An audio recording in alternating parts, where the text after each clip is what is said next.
नमस्कार my dear friends, आत्म वंदन आप सबको। My dear friends, my dear creators, my dear masters, कैसे हैं आप सब? बिल्कुल अपनी लाइफ में आगे बढ़ रहे होंगे, खुश होंगे, हैप्पी होंगे, हेल्दी भी होंगे, है ना?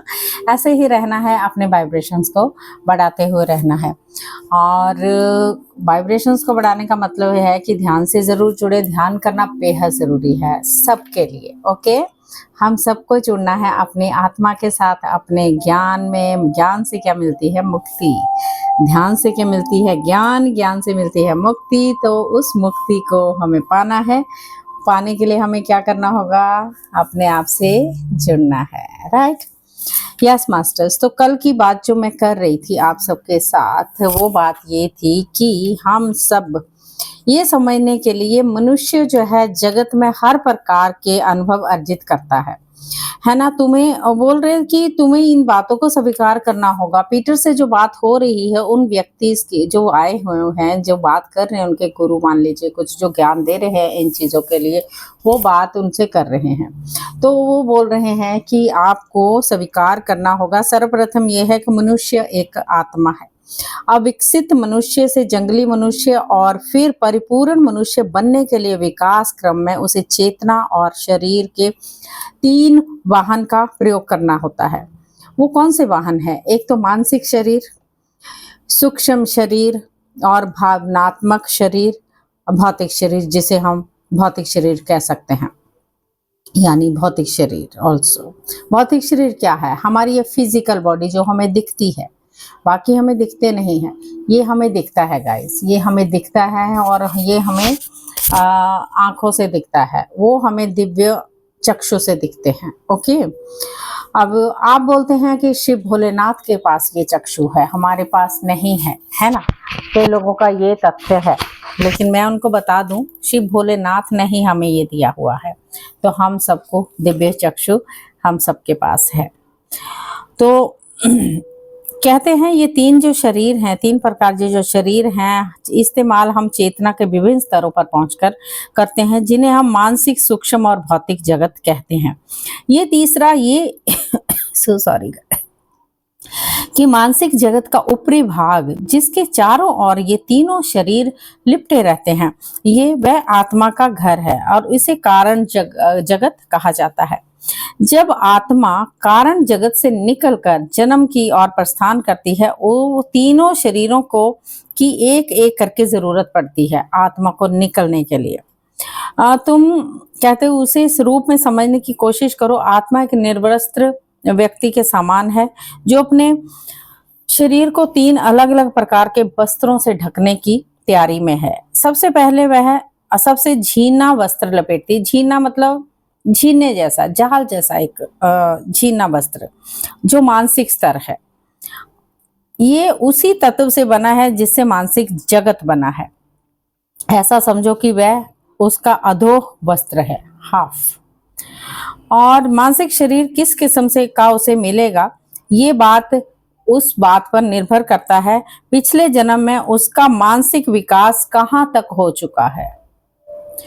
स्पष्ट है कि अविकसित मनुष्य का मानसिक शरीर एक विकसित मनुष्य के मानसिक शरीर से भिन्न होगा।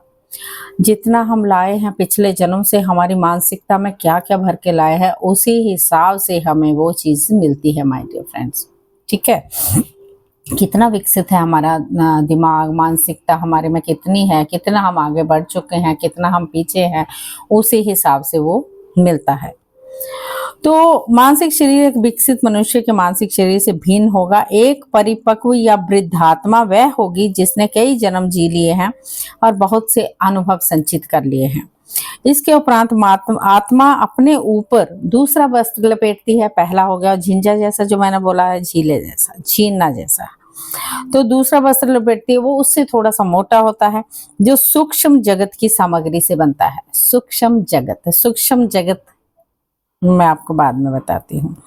ये वस्त्र या शरीर मानसिक शरीर के ऊपर या उससे बाहर होता है और निश्चय ही मनुष्य के अंतिम जन्म के अंत तक मानसिक विकास के हिसाब से बनता है। इस सूक्ष्म शरीर की तुलना हम उस व्यक्ति के कपड़ों, कमीज पैंट से, यानी कपड़ों से कर सकते हैं ठीक है। सूक्ष्म शरीर की, सूक्ष्म शरीर बार बार बदलता है, बार बार आता है, बार बार जाता है माय डियर फ्रेंड्स। तो इसके ऊपर अधिक मोटे और गाढ़े वस्त्र की भी जरूरत है, और इसके लिए हम एक भौतिक शरीर की आवश्यकता पड़ती है जो ऑलरेडी हमारे पास होता है, जो हमें दिखता है। दूसरे शब्दों में कहें कि एक पुरुष व स्त्री मिलकर जब बच्चे को जन्म देते हैं तो ये नया शरीर भी आत्मा को उसकी पात्रता के आधार पर मिलता है, उसके पिछले जन्मों के कर्मों के आधार पर मिलता है। उसे हम उसका ओवरकोट कह सकते हैं। अब ये बात तो स्पष्ट है कि भौतिक जगत में हम जितने भी व्यक्तियों को देखते हैं सब भी वस्त्र और शरीर धारण किए हुए हैं, परंतु भौतिक शरीर की सघनता के कारण हम नीचे के दो शरीरों को नहीं देख पाते। जब व्यक्ति की मृत्यु होती है तब सिर्फ यही होता है कि व्यक्ति अपने शरीर या ओवरकोट को त्याग देता है। Wait a minute guys, yes, okay. वह स्वयं अभी नहीं है, हाँ, अपने सूक्ष्म शरीर व मानसिक शरीर में लिपटा हुआ। दोनों में से सूक्ष्म शरीर थोड़ा मोटा है इसलिए वह बाहर है, मानसिक शरीर उसके नीचे है। इससे पहले कि मैं तुम्हें ये बताऊं कि मृत्यु के बाद क्या होता है, मैं तुम्हें इन शरीरों के बारे में कुछ और बताना चाहूंगा। तो सुनिए, इन शरीरों के बारे में जो हमारे पास ऑलरेडी है उसके बारे में ये बातचीत हो रही है। जो व्यक्ति बता रहे हैं पीटर को, वो बात बड़े ध्यान से सुन रहा है, बहुत गौर से सुन रहा है इस बातों को, और लिख भी जा रहा है, रिकॉर्ड भी कर रहा है, अपना शॉर्ट हैंड में वो लिख जा रहा है पूरी एक एक बात को। तभी उसने वो बुक बनाई और बुक को बनाया गया, तो ताकि हम सबको इन चीज़ की पता चले, हम सब चीज़ कहाँ ढूंढ रहे हैं और क्या कर रहे हैं, कैसे रोते हैं, कैसे शरीर चला जाता है, हम ये समझ नहीं पाते। हम यहाँ आए हैं तो जाना भी है ना। हमारा ये भौतिक शरीर जिसे हम अपनी आंखों से देखते हैं एक घने भौतिक तत्व से बना हुआ है, परंतु इस शरीर का एक कम घना भाग भी है जिसे हम वायवी वाष्पशील दोहरी रूप से वर्णित कर सकते हैं। ये हमारे जीवन काल और मृत्यु के समय बहुत महत्वपूर्ण भूमिका अदा करता है। ये सामान्य शरीर जैसा नहीं होता जिसमें आत्मा निवास करती है, जैसा कि भौतिक शरीर में होता है जिसे तुम देख नहीं सकते। तब तक तुम्हारे पास कुछ सीमा तक अलौकिक दृष्टि और अंतर्दृष्टि, अतीन्द्रिय दृष्टि विकसित नहीं हो जाती, जिसे हम दिव्य दृष्टि कहते हैं, जिसको हम तीसरा नेत्र कहते हैं, थर्ड आई चक्र, जो खुलता नहीं तो जब हम साधना करते हैं, बहुत सारी साधना करते हैं, तब वो दिव्य चक्षु में वो बनता है और वो खुलता है, वो बैलेंस में आता है, फिर वो खुलता है।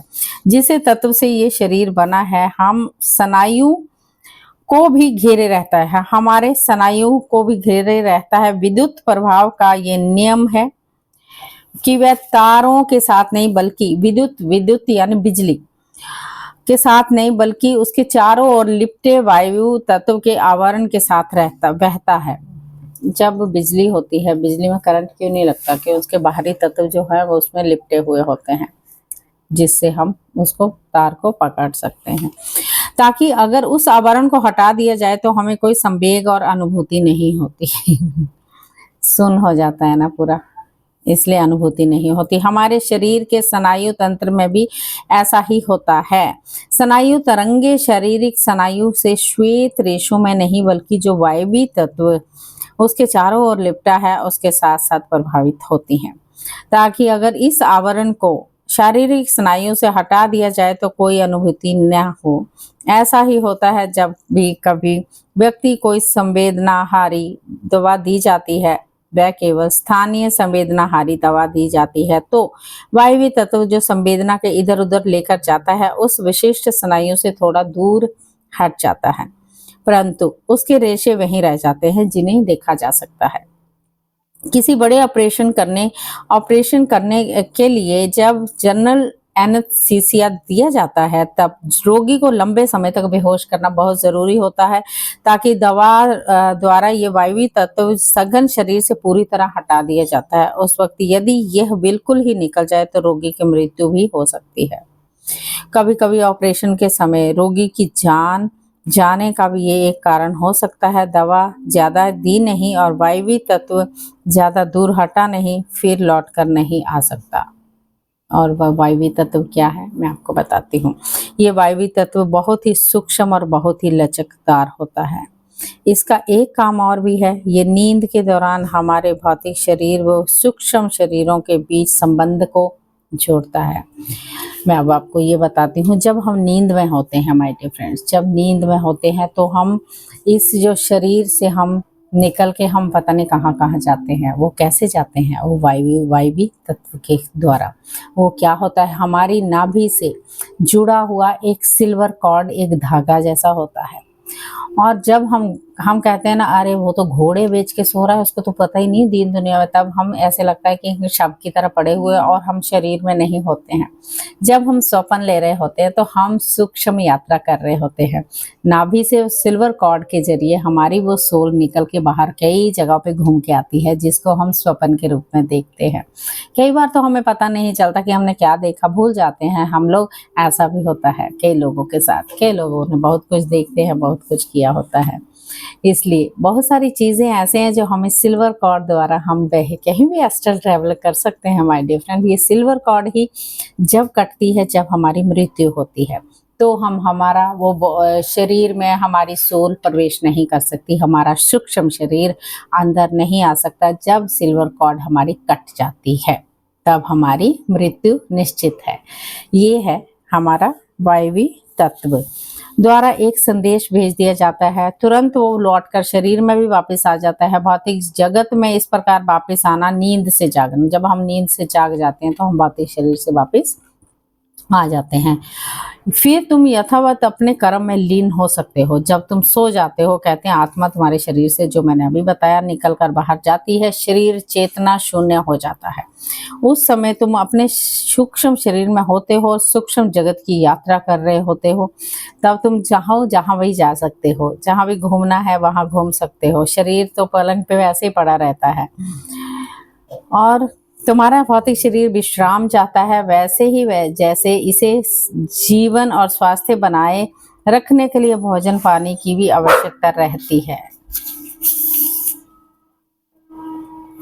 तो भौतिक शरीर को विश्राम भी चाहिए, भौतिक शरीर को बहुत सारी चीज़ें चाहिए होती हैं। स्वास्थ्य बनाए रखने के लिए भोजन पानी की आवश्यकता भी भौतिक शरीर को होती है। और आत्मा को आराम करने की आवश्यकता नहीं होती। जो सूक्ष्म शरीर है उसके साथ कहीं भी आसानी से अब आ जा सकते हो। सूक्ष्म जगत में आकर्षण शक्ति काम नहीं करती। अतः नीचे ज़मीन हो या समुद्र, तुम ऊपर आराम से बहते हुए चले जाते हो। भौतिक शरीर विश्राम कर रहा है, इसे थोड़े से समय के लिए असीमित दूरी तय कर सकते हो। यदि मैं कहूँ तो केवल 2.5 मिनट में आप पूरी दुनिया घूम सकते हो। ओके, तो अंदाज़ा लगाइए कि तुम्हारी यात्रा की गति क्या हो सकती है। सूक्ष्म शरीर, जो हमारे शरीर भौतिक शरीर से कहीं ज़्यादा सूक्ष्म पदार्थ से बना होता है, जन्म के समय भी आत्मा के चारों ओर लिपटा रहता है। ये हमारे कारण शरीर में भरा रहता है। ये एक चमकीले कोहरे से बना अंडाकार जैसा होता है, परंतु भौतिक शरीर के सघन होने के कारण इसे अपनी ओर जोर से खींचता है। भौतिक शरीर से अपनी ओर खींचता है वो सिल्वर कॉर्ड के जरिए। वह इसे बिल्कुल करीब से खींच लेता है और इस तरह हमारे भौतिक शरीर का एक सूक्ष्म प्रतिरूप तैयार हो जाता है, जो इस अंडाकार के बिल्कुल मध्य में स्थित रहता है। इस सूक्ष्म शरीर में सब कुछ बिल्कुल हमारे भौतिक शरीर जैसा ही रहता है। नाक नक्श पर भी बना लेता है। सूक्ष्म तत्व से जब भौतिक शरीर की मृत्यु होती है, तब यह सूक्ष्म शरीर पहले जैसा ही बना रहता है। उसका आकार अब न बढ़ता है न बदलता है। इसका आकार है कि सूक्ष्म शरीर भौतिक शरीर की तरह अंगों हड्डियों का वाहन नहीं है, वह तो केवल एक कोहरे का शरीर है।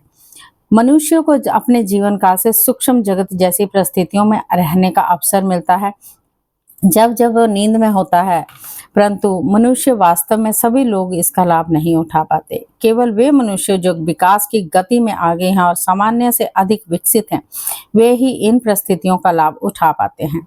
एक बाल आत्मा अथवा विकसित आत्मा निश्चित रूप से सोते समय शरीर से बाहर निकलती है।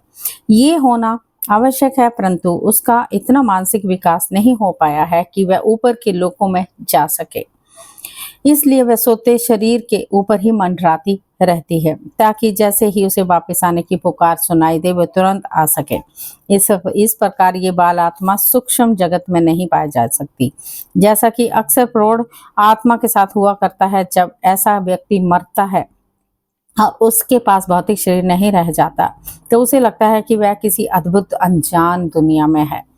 कई बार ऐसा भी होता है कि मनुष्य मरने के बाद तुरंत फिर से शरीर में अपने आप को प्रवेश पाने के लिए आकुल होता है कि मुझे इसी शरीर में वापस जाना है, जिससे वह पहले से परिचित होता है, पर वह ऐसा नहीं कर पाता क्योंकि वह भौतिक शरीर से वायवी तत्व से निकल जाता है, फिर से उसमें डाला नहीं जा सकता। यानी उसकी जो सिल्वर कॉर्ड होती है नाभि से जुड़ी हुई, हम सबके पास जो है वो कट जाती है जब हमारी मृत्यु होती है, तो वापस आप शरीर में प्रवेश नहीं कर सकते।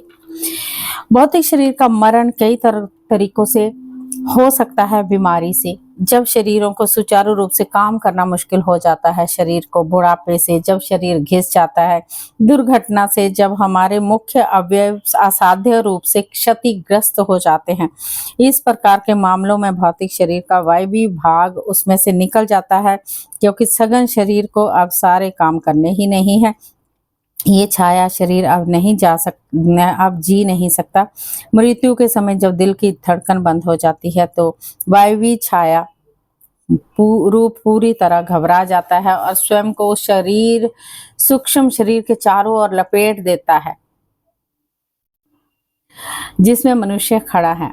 उसे तो मृत्यु के समय जबरदस्ती बाहर फेंका गया है। इस छाया शरीर को पता है कि सघन भौतिक शरीर के मरने का मतलब है उसका भी मरण, पर वह मरना नहीं चाहता। अपनी इसी चाह के कारण वह शरीर के सूक्ष्म शरीर से चिपक जाता है। उसे उम्मीद होती है वह मरेगा नहीं, उसको ऐसा ही लगता रहता है कि मरेगा नहीं। मनुष्य अपनी इच्छा शक्ति के बल पर इस गतिरोध को पार कर सकता है। जब तक वह ऐसा नहीं कर सकता, वह चेतना के दो स्तरों के बीच में झूलता ही रहता है। ना ही वह भौतिक जगत में काम कर सकता है क्योंकि शरीर रहा ही नहीं, और ना ही वह सूक्ष्म जगत में कुछ कर सकता है क्योंकि उसके साथ चिपका हुआ वायवीय पदार्थ उसके लिए सुनना और देखना असंभव बना देता है। तो ऐसी गति होती है। तो इसलिए हमें इन चीजों का ज्ञान लेना बेहद जरूरी है कि हमारा सूक्ष्म शरीर है, सूक्ष्म शरीर ने एक दिन जाना है माय डियर फ्रेंड्स। तो इसको ना वो इधर का रहता है ना उधर का रहता है, बीच में फंस जाता है, और ऐसा फंसता है तो कभी उसका निकलने का तुक नहीं बनता। कहाँ जाएगा वो फिर? जो लोग मरने से डरते हैं वे इस शरीर को छोड़ने की इच्छा शक्ति रखते ही नहीं, जबकि उस पार के उनके मित्र उन्हें ऐसा करने की सलाह देते हैं। उस पार के मित्र जो हमारे पित्र हैं उसको सलाह देते रहते हैं कि मरना तो है ही, और अपनी अपनी जो मन की है ना वो ये कि शरीर छोड़ना पड़ेगा, ये आत्मा इतना ही जिएगी और आपको छोड़ना ही पड़ेगा। लेकिन उस टाइप के मित्र कौन सी बात करें, हमारे पित्र बार बार आगाह करते हैं आपको आना है, आपको आना है। वो ही जो बोलते हैं ना, हमारे आसपास कोई लोग होते हैं, डेफिनेटली वही लोग होते हैं जो हमें सलाह दे रहे होते हैं। तो वे तो अपनी भौतिक शरीर के अवशिष्ट अंगों के साथ ही जुड़े रहते हैं, इस आशा में कि शायद उनका भौतिक जीवन अभी और चलेगा। उनको ऐसा ही लगता है जो मरना नहीं चाहते, क्योंकि वे इसके सिवाय जीवन में किसी अन्य रूप को जानते ही नहीं। उनको लगता है भौतिक शरीर से ही हमारा रिश्ता है और कुछ नहीं है जिंदगी में, ऐसे लगता है, क्योंकि उसी के साथ उन्होंने खाना पीना पहनना ओढ़ना उसी चीज को देखा है, तो उसी चीज को मान के चलते हैं कि ये कभी मिट्टी है ही नहीं। तो ढंग से समझिए इस बात को।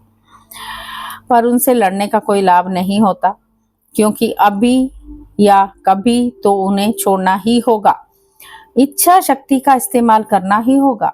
ऐसा ना करने का मतलब है दो लोगों के बीच में लटके रहना जरूरत से ज्यादा समय तक। ये तो अनिवार्य को रोकने का प्रयास करने जैसा है।